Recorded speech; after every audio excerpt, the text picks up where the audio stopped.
What happens when the world's biggest reality star gets outplayed by one of the richest men alive? Imagine thinking you're about to secure a billion-dollar deal, only to watch it slip right into the hands of your younger, hotter rival. Yeah, that's the nightmare Kim Kardashian is living right now. See, Kim has survived plenty of scandals, failed marriages, messy breakups, family drama, you name it. But this time, it's not about love or headlines. This time, it's about power. Real power. The kind of money that builds empires and destroys reputations.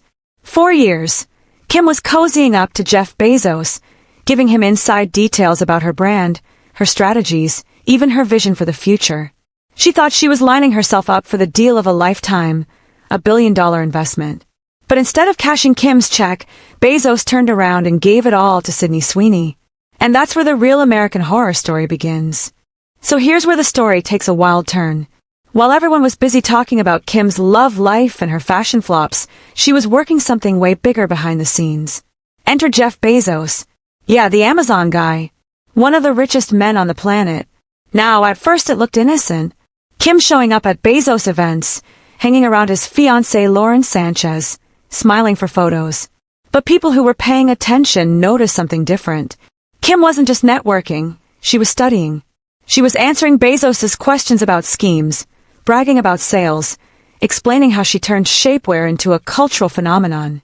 She wasn't just talking business, she was auditioning for a seat at the billionaire table. To Kim, this was the golden ticket. Think about it. Bezos has money to burn, and Kim had a brand that was already hot. If he backed her, that wasn't just another business deal, that was generational wealth. Power that could last decades. And for a while, it looked like she was winning him over.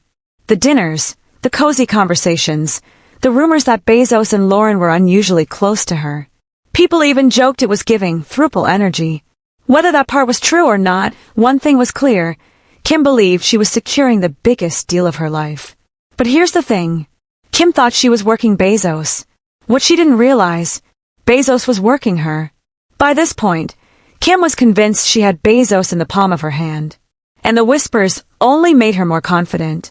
Word was, Bezos was ready to drop a jaw-dropping investment, up to $1 billion, into Kim's brand new private equity firm. For Kim, this was more than just money. This was the ultimate comeback. She'd been clowned for her outfits, dragged for her relationships, dismissed as just another reality star. But $1 billion deal with Jeff Bezos, that would shut everyone up. She could finally say, I'm not just famous, I'm powerful. She even started talking differently. In interviews, she hinted at building generational wealth, bragging about how she was moving into a whole new league. Friends say she was practically glowing, walking around like she'd already secured the bag. And honestly, why wouldn't she believe it? Bezos had been all ears. He wanted to know how schemes became a global hit. He wanted numbers, strategies, future plans. And Kim gave it all to him. Every detail she thought would seal the deal. But here's the thing. Kim forgot who she was dealing with. Jeff Bezos didn't become one of the richest men alive by handing out billion-dollar checks to anyone who asked. And when the truth came out about where that money actually went, it left Kim completely blindsided. And then it happened. The moment Kim had been waiting for. The deal. The billion-dollar investment. Except it never came. Because instead of wiring the money to Kim's firm, Bezos turned around and handed the golden ticket to someone else. Not just anyone, either. He gave it to Sydney Sweeney. Yeah, the same Sydney who'd already been stealing the spotlight, showing up at the same events, and grabbing the attention Kim was desperate for. Overnight, Sydney wasn't just the new Hollywood darling, she was backed by one of the richest men alive.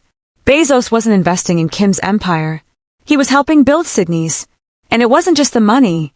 Sources say Bezos planned to use everything Kim had bragged about, the blueprint of schemes, the marketing tricks, the product strategies, and pour it into Sydney's new lingerie brand. Basically, Kim gave him the playbook, and he handed it to her replacement. For Kim, it wasn't just losing the deal. It was humiliation. Imagine thinking you're about to level up to billionaire royalty, only to find out the crown's already been passed to someone half your age. And if that sting wasn't enough, what came next would cut even deeper. After the betrayal, the cracks in Kim's empire started to show. That shiny private equity firm, she launched with so much hype, practically dead in the water. She went from being listed as the powerful face of Sky Partners to quietly being moved down to the founder page with no real role. Translation: Bezos's billion never came, and without it, the whole thing stalled out. Instead of billion-dollar deals, the only investment she could brag about was something small, like truff hot sauce. Nothing close to what she'd promised. For someone like Kim, who thrives on winning, that was brutal. And here's the part that cut the deepest. She had given Bezos everything. Insider secrets about schemes, her marketing genius, her plans to expand.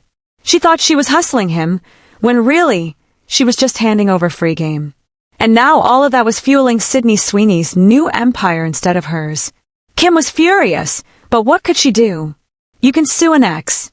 You can spin a scandal. But how do you fight the richest man on the planet without looking desperate? This wasn't just a lost deal. It was public humiliation. And the whispers only got louder. Maybe Kim Kardashian isn't untouchable anymore. But the story didn't stop there, because the media was already setting up a brand new rivalry. And that's when the headlines really started to sting. It wasn't just about the money anymore.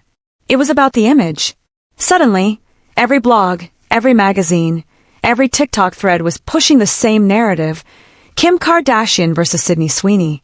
On one side, Kim, the polished, surgically perfected, media-trained reality star in her 40s. On the other, Sydney, the fresh-faced, all-natural actress in her 20s, just stepping into her prime. And the comparisons, they weren't subtle. Younger, real body, rising star. Everything Kim used to be, people were now saying Sydney was. And for Kim, that was the real nightmare. Because no amount of stem cell treatments, no new schemes drop, no carefully staged photo shoot could change one thing: time.